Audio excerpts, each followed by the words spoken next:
Very good evening and welcome to the Buddhist Mahavihara's Facebook page here at Facebook. And we are here this evening, this Friday, to discuss a new series that is on the Brahma Viharas. We have just completed the 10 perfections over the last 8 weeks or so at the Buddhist Vihara's Facebook page. And we're now moving on to a new series, and that's called the Brahma Viharas. And this evening we have with us Bhante from Sri Lanka, but this Bhante is known to us. He has come on our Facebook pages, also in the Dhammadana series. He was here in Malaysia last year, giving live sermons at the Buddhist Mahavihara. I would now like to kindly invite Bhante, Dr. P. Yasassi, Thera, to join us. Good evening, Bhante. Good evening. And welcome to Buddhist Mahavihara's Facebook page. Okay, thank you. Namo tassa bhagavato arahato samma sambuddhassa. Namo tassa bhagavato arahato samma sambuddhassa. Namo tassa bhagavato arahato samma sambuddhassa.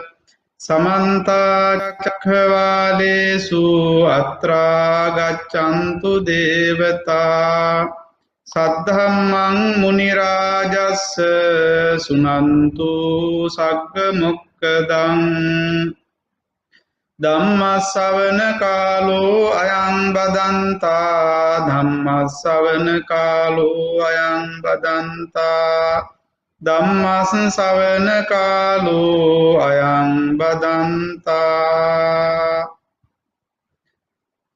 Good evening, Dhamma friends. Sorry, I was supposed to read your profile before we started. Okay. Just give me a few minutes. I'll read your profile. For those of them who are just joining us for the first time, let me read Bhante's profile to you. Just give me a minute to expand this. Okay, Venerable Dr. P. Yasassi, Thera is a senior lecturer at the University of Sri Jayawardenepura, Sri Lanka. He's also a visiting lecturer at the Buddhist and Pali University in Sri Lanka, the University of Kelaniya, and the University of Colombo. Bhante is a scholar in Buddhist culture, Buddhist civilization, and also on Buddhism and management. The discipline encompasses research related to Buddhist studies, and he has authored 6 books and 7 editions, one of which is called Buddhist Attitude to Freedom and Quest. Bhante has also just published a new book called Faces of Buddhist Traditions, and this is actually a historical perspective on Buddhism. Bhante has also presented his research papers at several national and international conferences. So with that, we will start this evening's Dhamma sharing. Thank you very much, and dear Dhamma friends, today I am very happy to be here with you in this evening to talk about Brahma Vihara series. I am the one who got the chance for conducting first sermon of this series. Today's sermon, today's Dhamma talk is on the first Brahma Vihara, which is known as Metta. Before starting today's talk, since today is the initial day of the Brahma Vihara series, I would like to introduce you or explain what is Brahma Vihara for your understanding. Dear Dhamma friends, as we know, the general meaning of the term Brahma Vihara is living as Brahmas, or the godly way of living. It means Brahma Vihara means godly way of living. On the other hand, Brahma Vihara is considered one of 4 gradually upgraded qualities of one, love. Collectively, according to the Pali canonical text, It is known as a state of unbounded or magnanimous living. Why this is called unbounded? The Pali term found in Abhidhamma and Pali canonical literature with regard to the term Brahma Vihara is called Appamanya. You know, Appamanya is a kind of concomitant or the Chetasika found in Abhidhamma under the Chaitasika or the Chetasika part of the Abhidhamma. It is known as Appamanya or Appamana Vihara. Why this is called Appamanya? Unbounded. This is a kind of state that cultivates in one's mind without boundaries or without limitations, without any kind of, any kind of limitations. These factors to be cultivated in that sense. This is known as Brahma Vihara or Appamanya. As we know, according to the Pali Tripitaka and canonical text, there are three types of living or viharas. It means all our life can be classified into three categories according to Pali canonical literature. One is called Dibba Vihara. You know the meaning. Dibba means goat. So Dibba Vihara is defined as four jhanas of Rupavachara. It is belong to Dibba Vihara. Then second one is called Brahma Vihara, which is the Metta belongs to our today's topic. Brahma Vihara means four sublime abodes. And third one is called Arya Vihara. Arya Vihara means 37 Bodhipakkhyas Dhammas. 37 the factors of enlightenment. Bodhipakkya Dhamma is belong to the Arya Vihara. Out of these three, Brahma Vihara is considered living just as a Brahma according to Pali canonical literature. You know, when the Buddha was born in India in 6th century BC, the most dominant religion of the India was Brahmanism. According to their teaching, they always tried to unite with the Brahma. In order to practice this unite with the Brahma, what they did was they entirely cultivated these qualities: loving kindness, metta, compassion, karuna, appreciative joy, mudita, and equanimity, upekka. They practice these four factors in order to live in the unite with the God according to their teaching. On the other hand, they had a life of celibacy for 48 years. After having 48 years celibacy period, they studied entire Vedic text, their religious scriptures. Having completed studies, having offered the pariskara to teachers, they renounce the household life and they are entering into the life of homelessness. Having practiced, having left the household life, they entirely practice the way to the unite of the God by practicing metta, practicing these four factors in that sense, they had an idea regarding the practicing of Brahma Vihara. Having completed all these things, they carried out their life towards the unite with the God, that is called Brahma Vihara.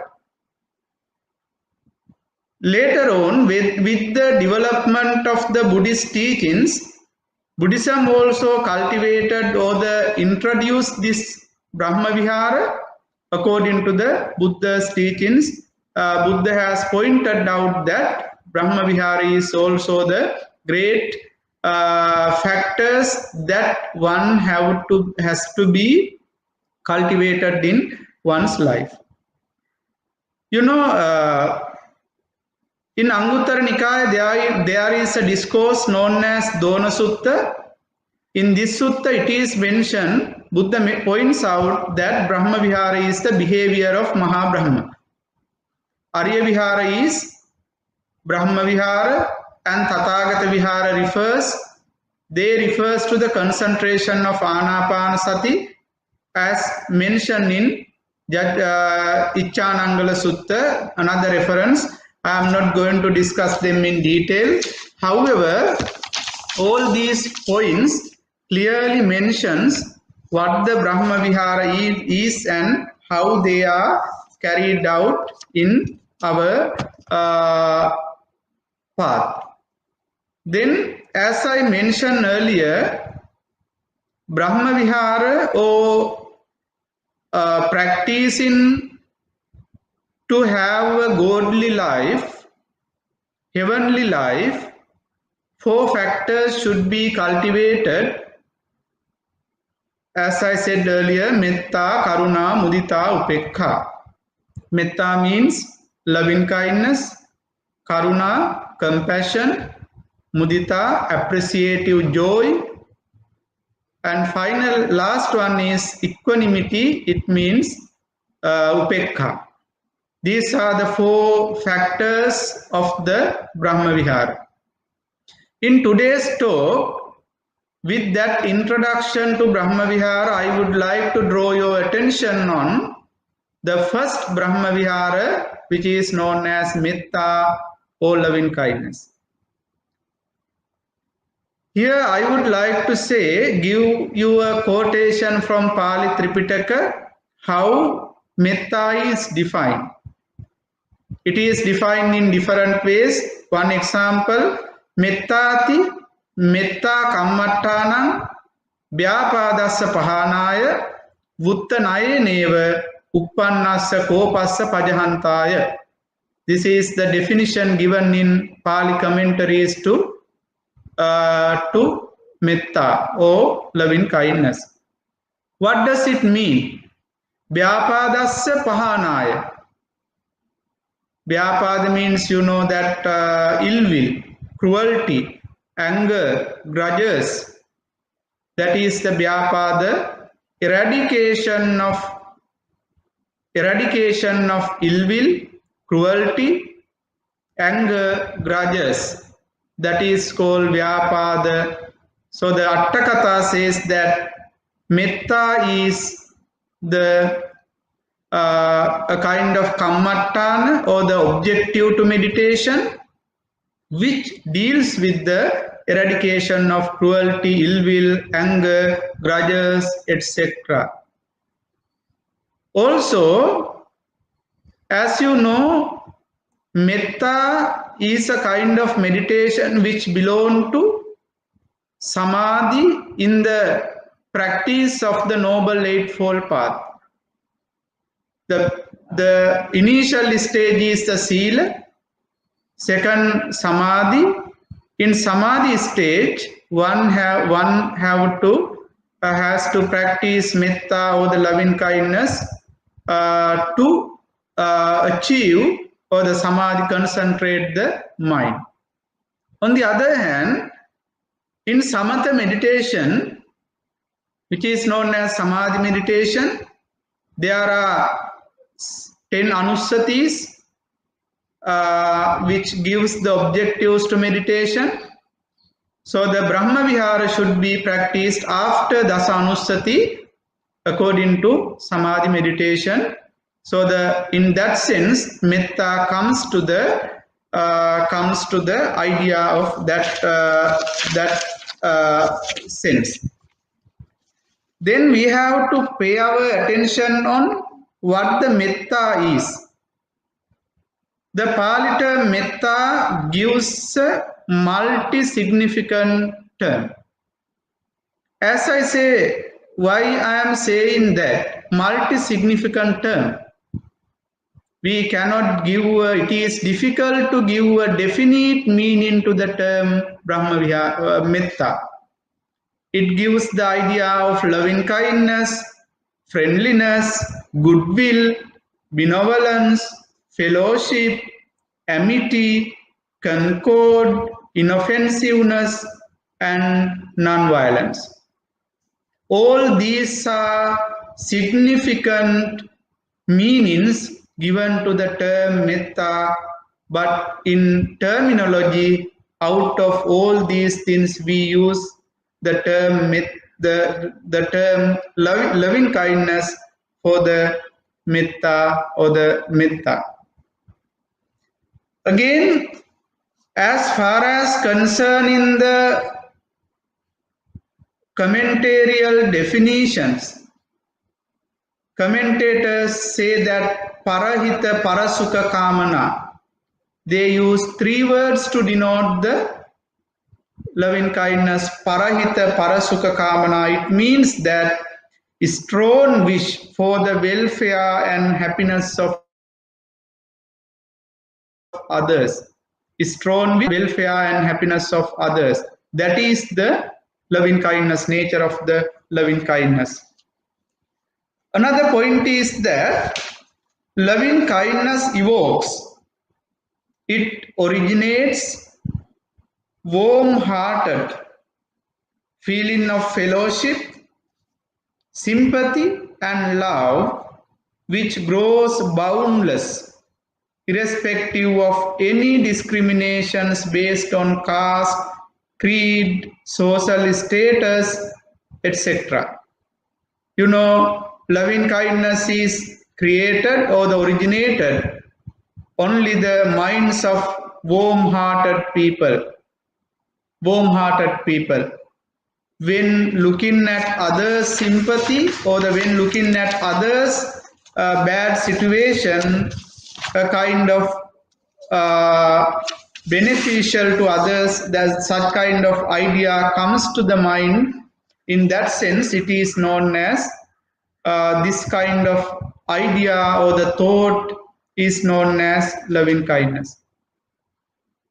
Therefore, now you know what the Metta or loving kindness is. Then I would like to draw your attention on how we can practice Metta or loving kindness. In Visuddhimagga, it is pointed out 11 steps to practice loving kindness. Normally we practice loving kindness saying that may I be well and happy, may others be well and happy, or something like that. But that is not the real way of practicing Metta or loving kindness. In practicing Metta or loving kindness, we have to carry out 11 steps. What are those 11 steps? You know, first one is called eradicating all types of the impediments. If you practice meditation, you have to identify what are the impediments makes barriers to your meditation. Where the Pali term is palibodha. In practicing meditation, we have to identify and we have to eradicate the impediments first. What are they? Some of you are, even in listening Dhamma, practicing meditation, you are thinking of your houses, your belongings, properties. It is called avasa palibodha. thinking of the houses and properties.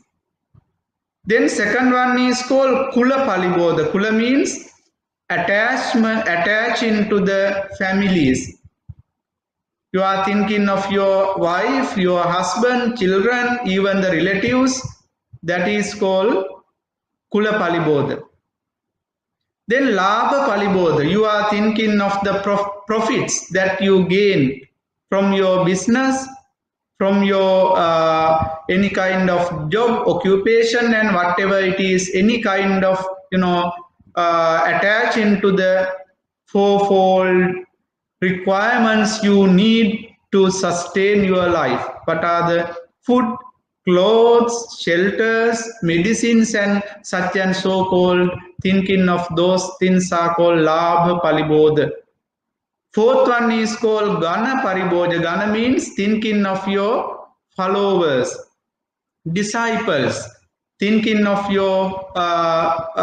the people who are around you. That is called Gana Palibodha.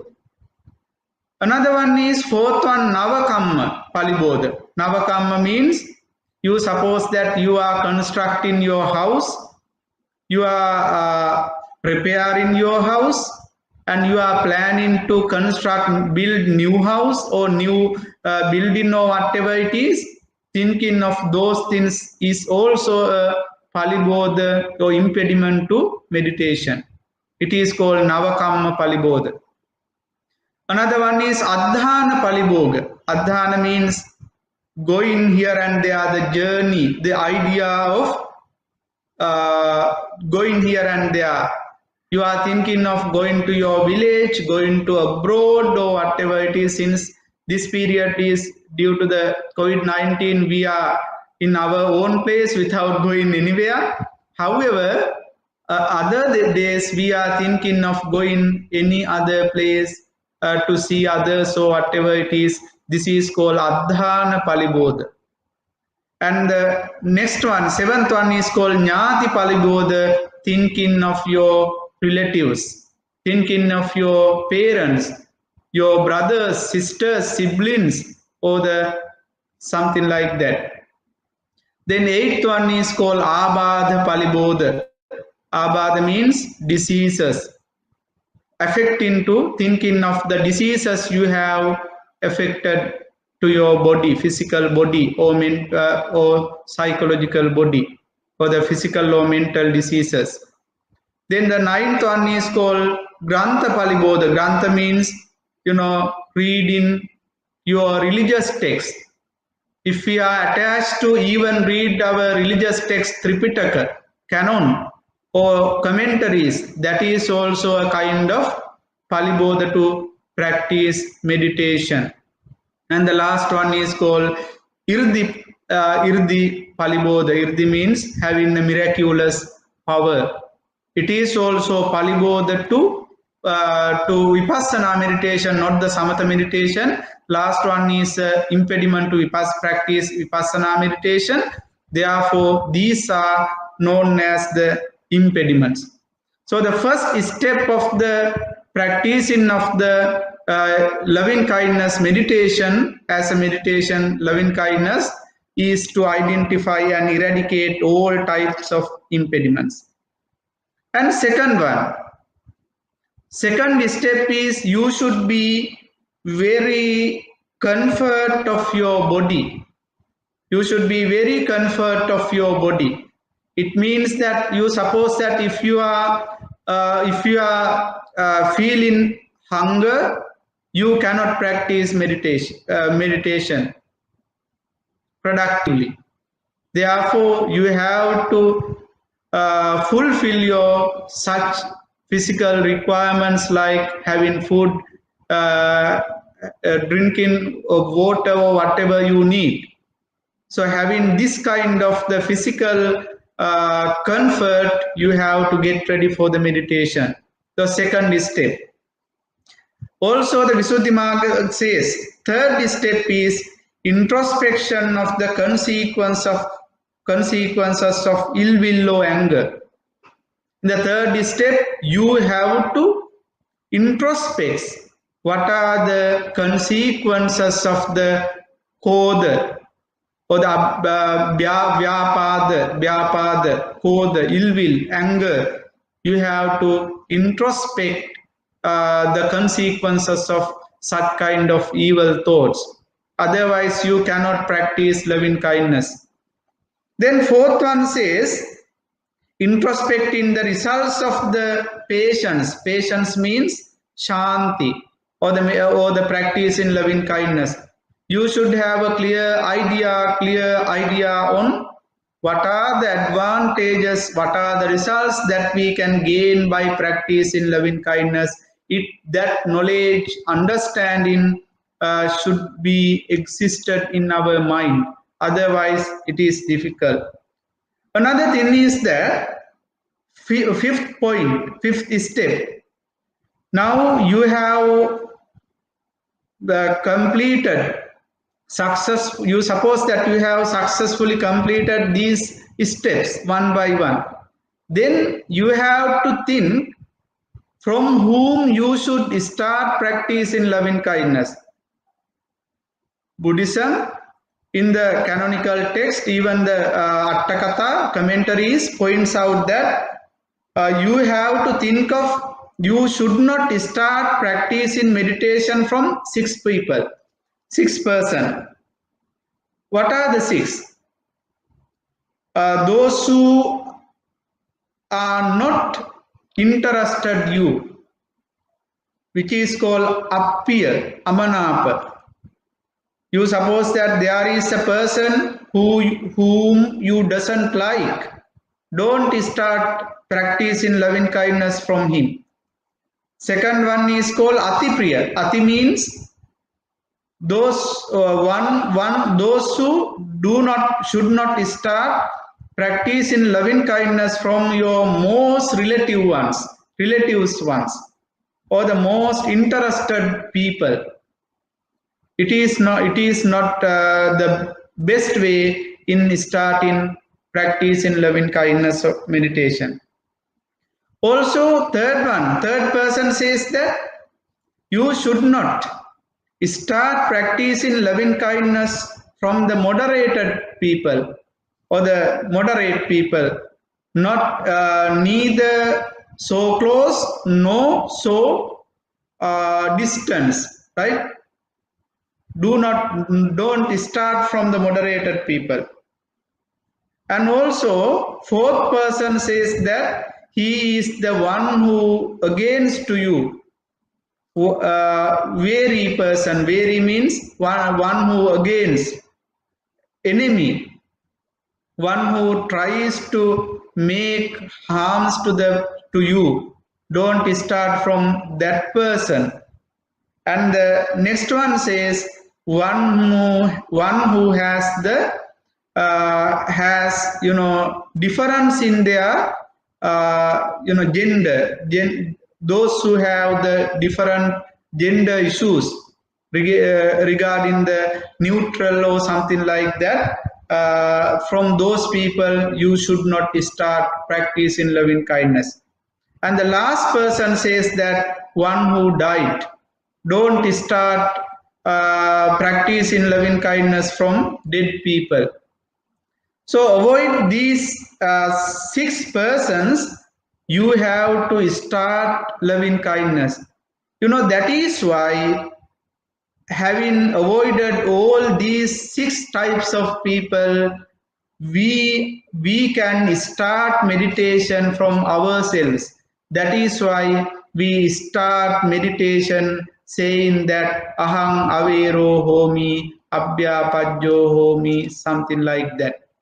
One has to start. That is the best way of practicing meditation, loving kindness meditation from oneself is the best way. One can argue that you know that in Buddhism clearly says that Buddha has completely rejected selfishness, atmavada, I, myself. This is the idea of oneself, mamayana, mamankara, ahankara. Buddhism has really rejected to have these kinds of thoughts in your mind. Then some of the scholars, some of the people try to say that if Buddhism rejects to maintain myself, or I, this kind of thoughts, how one starts meditation from oneself first. That is an argument raised by certain people in this regard. You have the answer to that question from this explanation. Why the commenters points out that don't start meditation practice in loving kindness from such and so called people, because it, rather than that, one should try to start meditation oneself. The reason is that one who does not love yourself never loves to others. One who practices loving kindness to oneself cannot practice loving kindness to others. That is why you have to love yourself first. You have to cultivate, spread loving kindness first to you, and then you can start spreading loving kindness to the others. So those are the people who are not eligible to start practicing loving kindness people. Then we have to start from oneself. Then how to spread loving kindness? It is also clearly mentioned in the commentaries. As I said earlier, Visuddhimagga clearly mentions that you have to start from yourself, then you have to extend your practice in loving kindness to your teachers, instructors, those who guide you, those who instruct you, those who teach you. You have to practice, you have to spread gradually your loving kindness to others, especially for the teachers. After the teachers, you have to spread your loving kindness to your parents, father and mother. Then after the father and mother, you have to practice or spread your loving kindness to your friends and companions. Then next step is to spread loving kindness to the people, medium friends, or the not too close friends who are not neither close nor distance, medium. And the last one says that those who angry or ill will, you have to spread your loving kindness. Those who angry with you, those who against you, weary people or such kind of against people at the end. Now you can see it is pointed out in Pali text. We have to practice loving kindness starting from oneself, then should spread it gradually towards the most worst or the most distant person in the universe. That is the steps that loving kindness should be cultivated. Now there is a systematic way. Also there is a psychological idea behind these gradual steps. As I said earlier, if you practice loving kindness from yourself, then you can extend it to your teachers, parents, even your relatives, something like that. The most closest people to the most distant people, we can gradually spread our loving kindness. Then it is easy to practice loving kindness. Therefore, Buddhism guides us to how to practice loving kindness in that sense. On the other hand, here I would like to draw your attention. In Buddhism, Buddha always say that loving kindness is a kind of principle of non-violence. A kind of principle of non-violence. Buddha says that nahi verena verani sammantida kudachana averena cha sammanti esa dhammo sanattano. By hatred never ceases. Only by friendliness or the loving kindness we can overcome the hatred. Therefore, it is a kind of noble principle according to Buddhism. Another thing is that loving kindness is not something happens in your physical body. Don't think like that. It is not something happens in your physical body. It is entirely happens in one's own mind.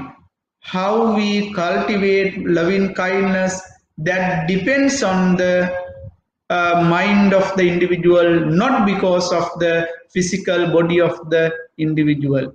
Therefore, this should be cultivated in our mind. Also, one who practices loving kindness, ready to overcome selfishness. One who does not practice loving kindness always practices the selfishness. He cannot overcome selfishness until without practicing loving kindness. Therefore, this is the most practical way of cultivating loving kindness. On the other hand, there are certain Jataka stories. I would like to draw your attention on a Jataka story. Two Jataka stories. One is called Sama Jataka, which clearly explains the advantage and how to the advantage of the practicing of loving kindness. You know the story of Sama Jataka. Once the Bodhisattva was born in a remote family, in a village. The Bodhisattvas, both the parents were blind. Therefore, those two parents were looked after by the Bodhisattva, the child or the boy, Sama, Prince Sama. While he was going to the forest in collecting food for his parents, he was shot by a arrow sent by a hunter in the forest. Then he got injured with that the shot of the arrow. Then what happened? Those parents they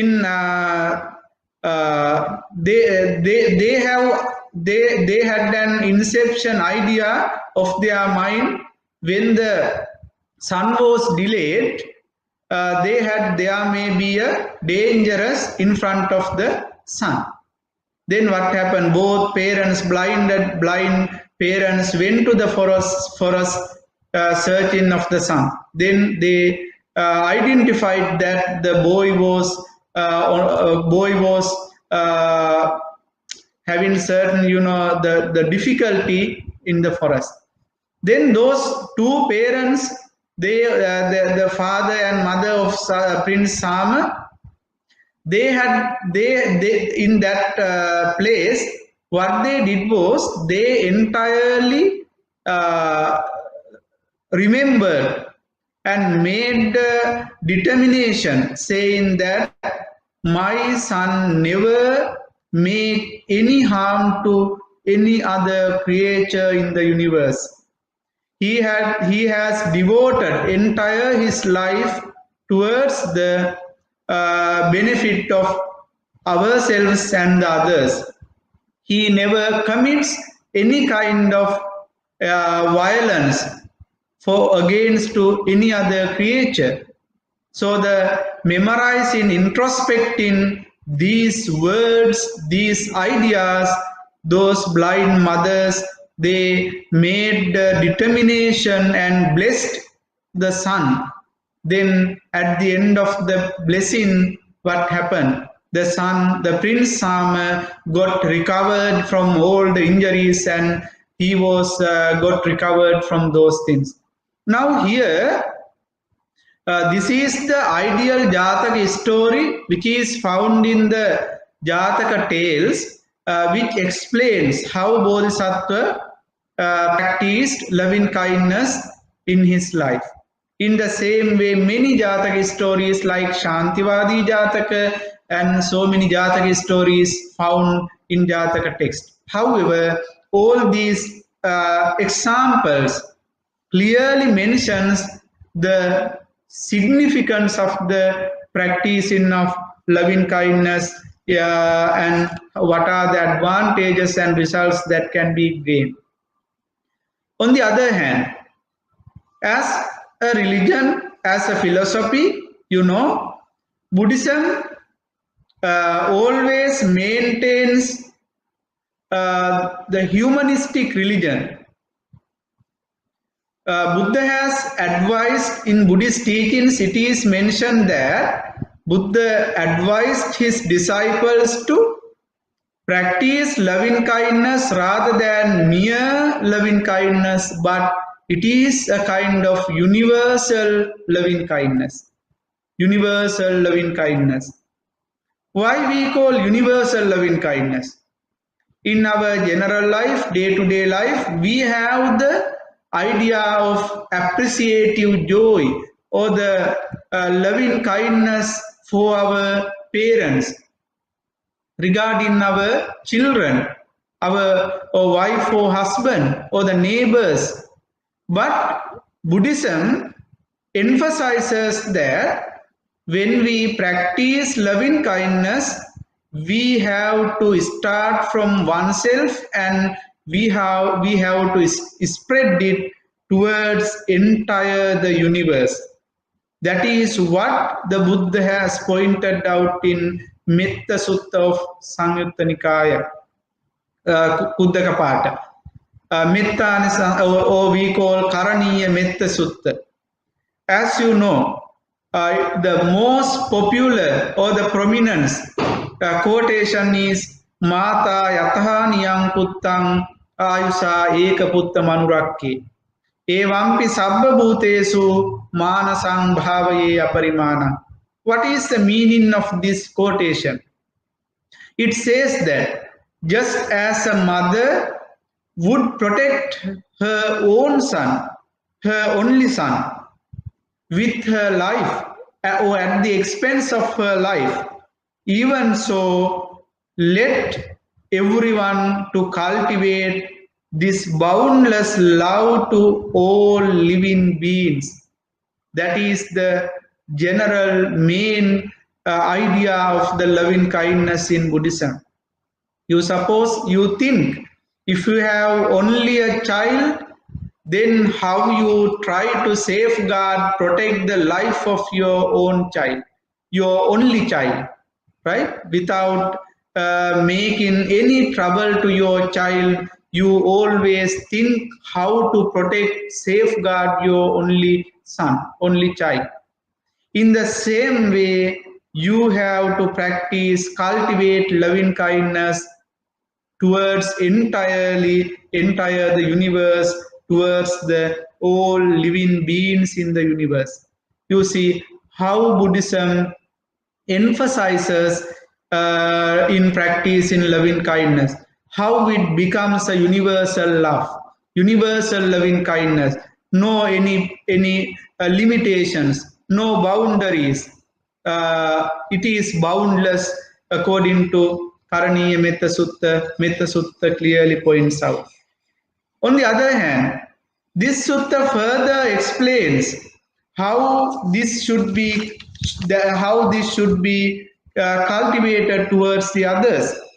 It says that we have to cultivate loving kindness without any discrimination, the frail or strong, the lone, the large, the medium sized, the short, the thin or fat, those visible, those invisible, those living far away, those who are nearby, beings who are already be born, those are not, those are yet unborn, saying that by making a list, it says that Sabbe Satta Bhavantu Sukhitatta.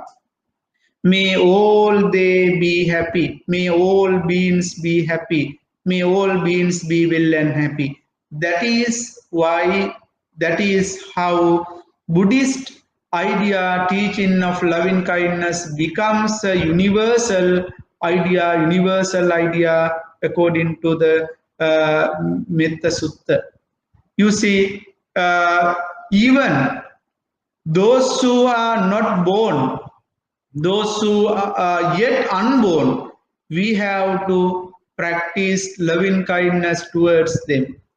Those who are visible or invisible, it is not a point for us to practice loving kindness, but we have to practice loving kindness even visible and invisible beings in the universe.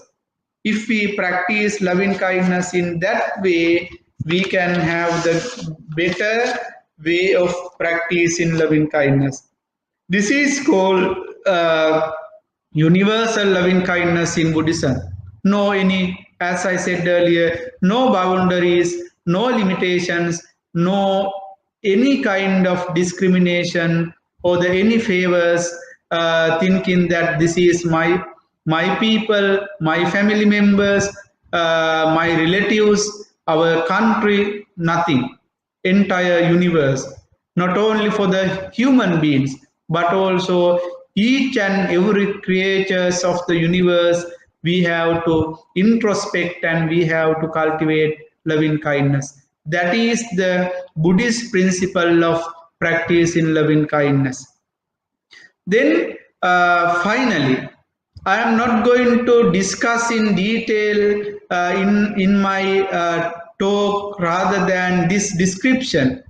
But if we practice, if we cultivate loving kindness meditation, loving kindness to others, even though we say that the loving kindness meditation, it is not mere meditation, but it is a kind of quality that everyone can practice in their day-to-day life.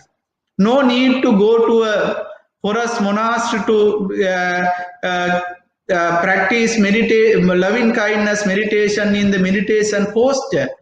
When you are going here and there, when you are thinking, when you are talking, when you are working with your company, workplace, even when you are living in your house, anytime you can practice loving kindness towards the others.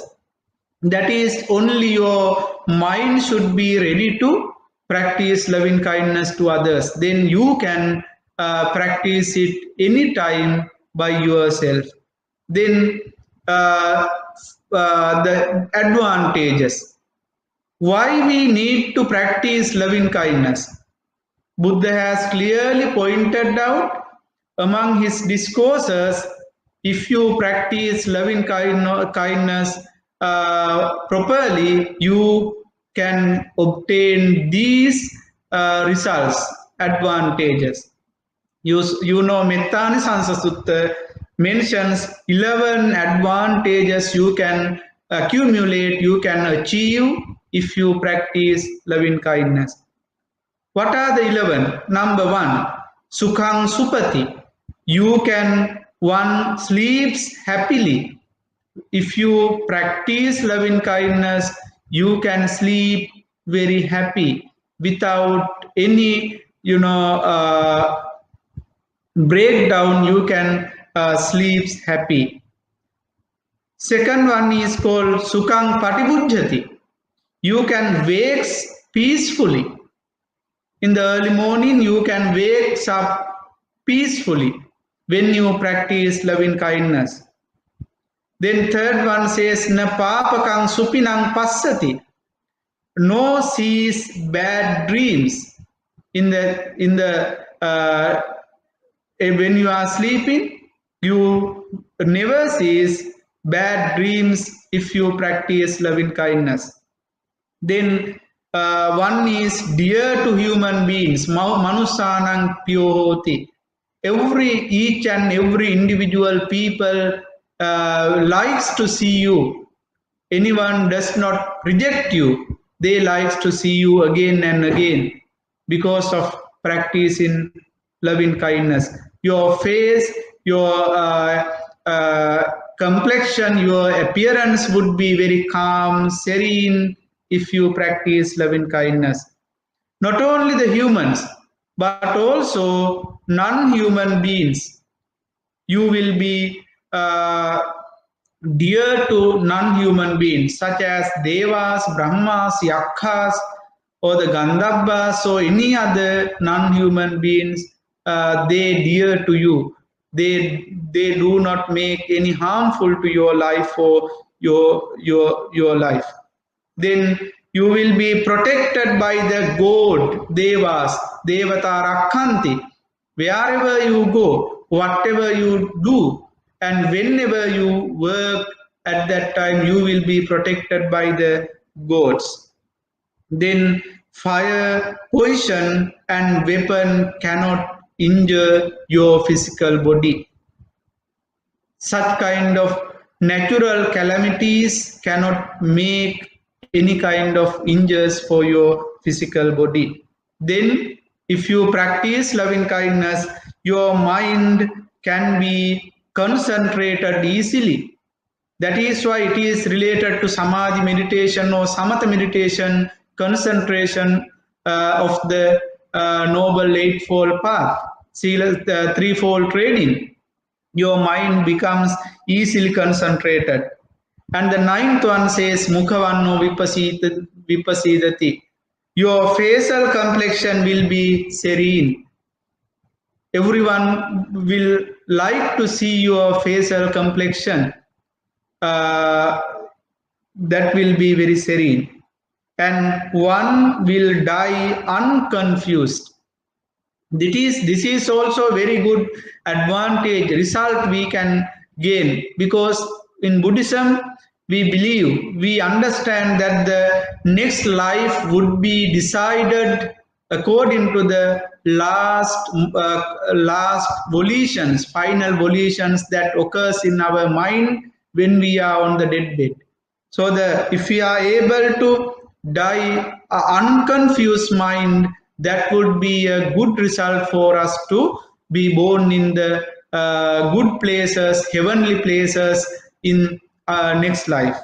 And finally says that if a person did not attain arahantship or any other higher penetrates, at that time such individuals would be born in the Brahma world as a result of practice in loving kindness. So that before the enlightenment, then next life we can be born in the heavenly or the Brahma world as a result of practice in loving kindness. You see how much advantages we can gain by practicing loving kindness. So in Brahma Vihara, this says appamanya, as I said at the beginning, due to this situation. Therefore, dear Dhamma friends, you may think we have to first establish inner peace in our heart, in our mind. Then we have to practice that towards the other people in the universe, other beings in the universe. Most of the people are raising a question. We cannot accumulate merit, we cannot accumulate wholesome without money, without expense in much money. That is a negative idea maintained by many people in our society. But if we have the clear idea on the Dhamma, we can accumulate merit and wholesome even without a coin of money. That without having a coin of even a coin of money, what we have to do is we have to ready our mind, ready to our mind to make, to practice loving kindness and such and so called good thoughts, good qualities in our mind. Then it would be beneficial for us to maintain a very happy, quiet, serene life in this life, and hereafter we can be born in the pleasureful places in our next life. Not only that, if this is practiced, loving kindness is practiced by our thoughts, by our deeds, by our words, then as a result of that, it will be influence or the cause for us to concentrate our mind.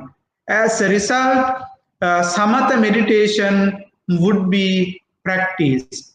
Then it is the way to create the or the lead the path to attain enlightenment by practicing vipassana or insight meditation.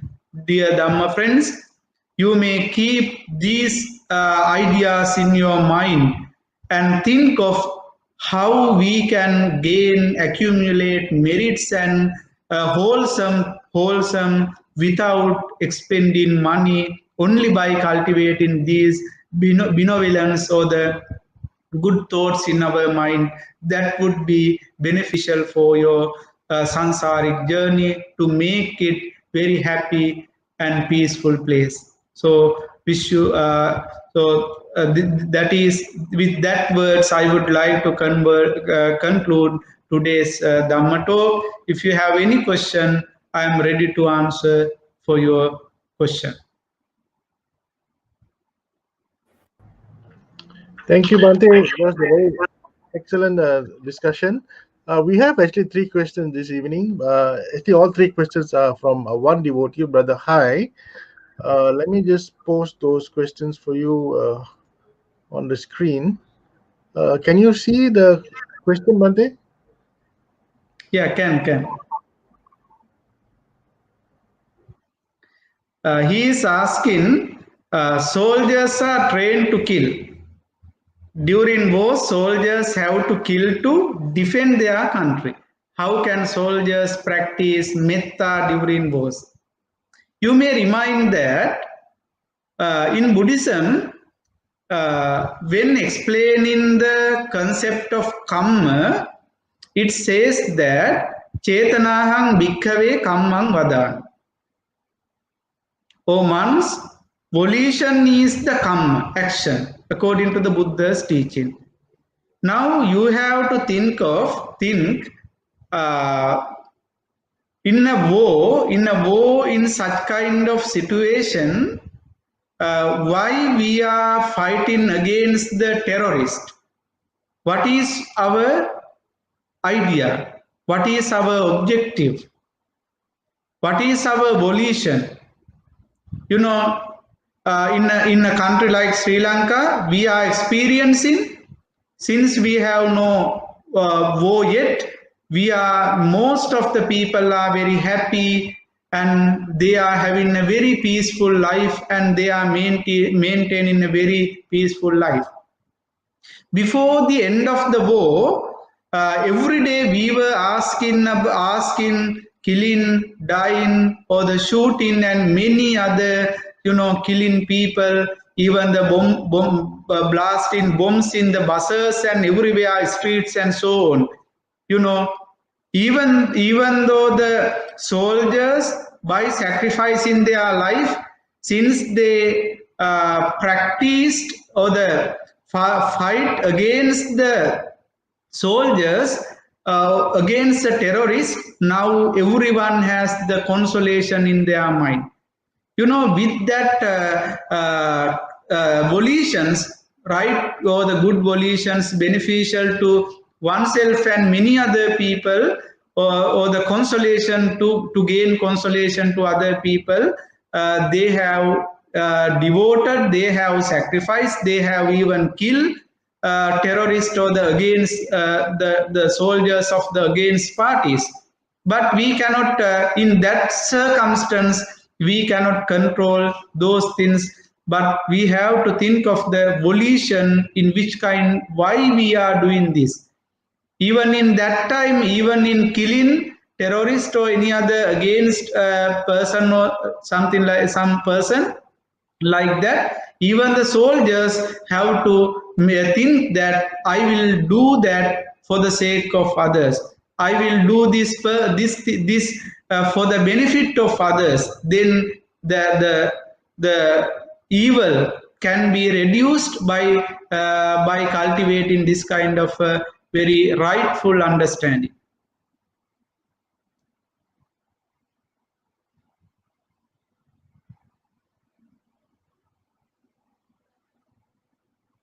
Second question is, to radiate metta to our enemies during meditation is not difficult. However, to have metta for our enemies when we meet them in real life every working day is not easy. How do we overcome this problem? To have metta for our enemies when we meet them in real life working is not easy. You are asking, it is not difficult to practice metta for your enemies when you are not seeing them.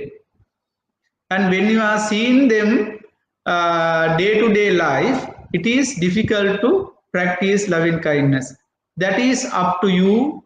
That is up to you and up to how you think.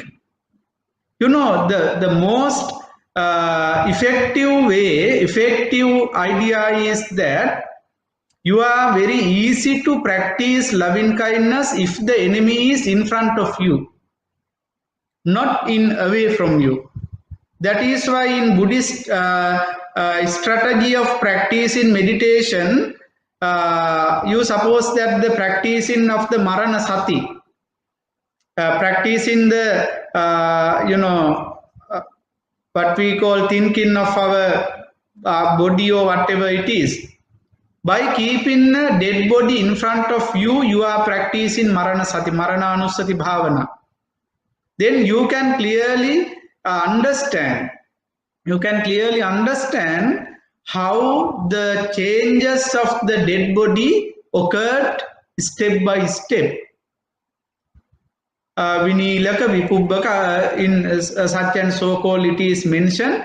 Then when the dead body is in front, you can easy to understand and concentrate your mind by practicing that meditation. In the same way, if you are ready to practice loving kindness at the presence of your enemy, that is the most effective way to cultivate your mind up to that level.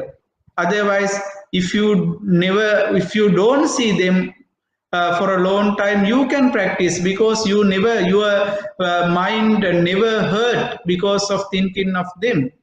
No, automatically that loving kindness is practiced in such situation. But the best way is to, in front of the enemies, you try to practice loving kindness, thinking with that idea. So that depends on how you are thinking and how you are practicing loving kindness.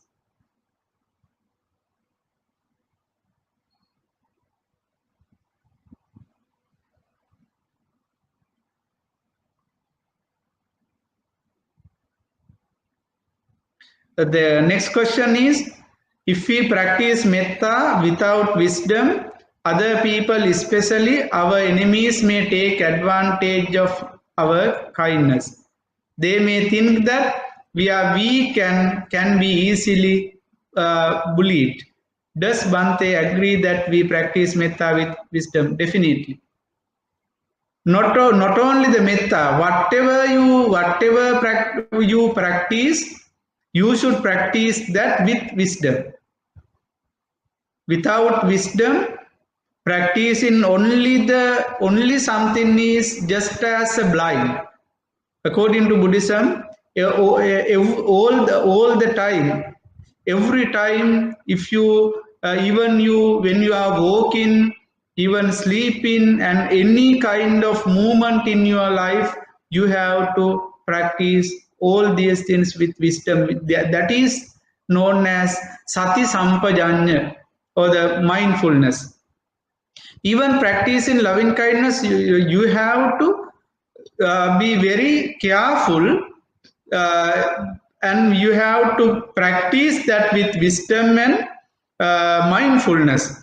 But if you when you practice that, weak people, enemies will think that you are not, they will think that since because of your weakness you are respecting to him or her like that. But we should not think of that, because whatever we collect will be brought by ourselves to our next life. Whatever others collect would be taken to their sansaric life. That depends on the result oriented. Therefore, always we should try to maintain these good qualities by ourselves without concerning the response of the others. But we should be able to, we should be wise in controlling and managing all the things according to the time, according to the situation, and according to the circumstance.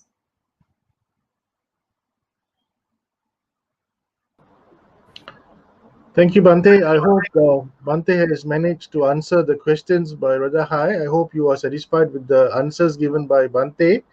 So we've come to the end of today's Dhamma sharing on the first Brahma Vihara, which is Metta, loving kindness.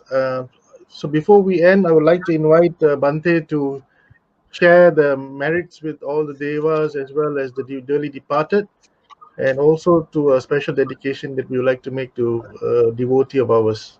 Bhante, will you kindly? Okay, now, dear Dhamma friends, we listen to a Dhamma talk, Dhamma sharing for more than 1 hour, around 1 hour. I suppose that I think that you got knowledge or the ideas with our Dhamma talk. That would be beneficial for your this life and hereafter. Buddha says that preaching Dhamma, even the listening Dhamma, discussing the Dhamma are the meritorious deeds. Therefore, during this hour, by concentrating our mind and listening to the Dhamma, the noble teachings of the Buddha, we accumulated much merit. So now I would like to transfer those merits to the deities first. The deities who are safeguarding our life, may they be rejoiced these merits, and may they safeguard you, especially for the sponsors of today's Dhamma sharing, and all those who join to this Dhamma sharing. May you be protected by the gods and Brahmas, and may gods and Brahmas be well and happy. Sadhu, sadhu, sadhu. Then I would like to transfer merits to the dead and gone, especially of those who sponsored today's Dhamma sharing, as well as those who listen to today's Dhamma sharing. May all the departed ones be well and happy. May their sansaric life be rejoiced with the merits that we accumulated and accumulate and transferred. Sadhu, sadhu, sadhu. I would like to especially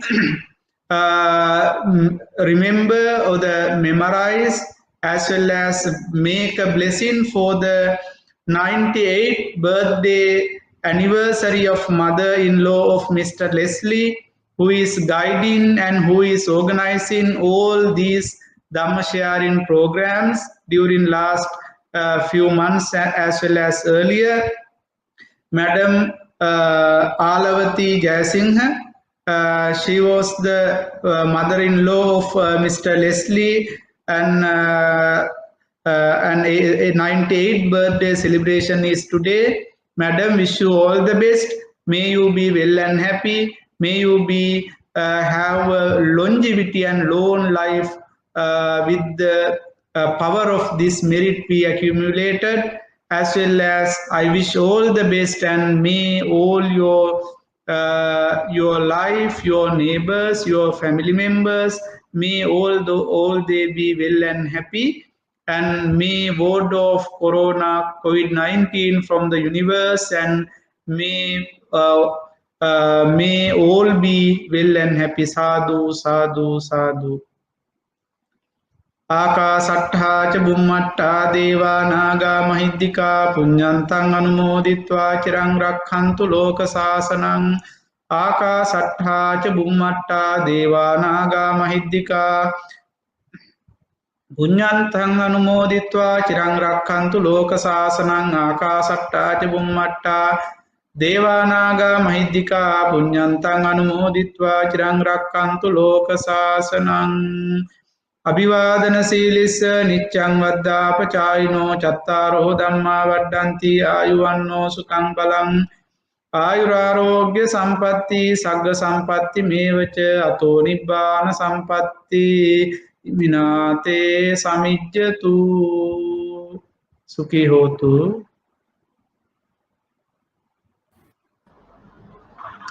Thank you, Bhante. Thank you so much for the Dhamma sharing this evening, and also to that special dedication that you made to my mother-in-law.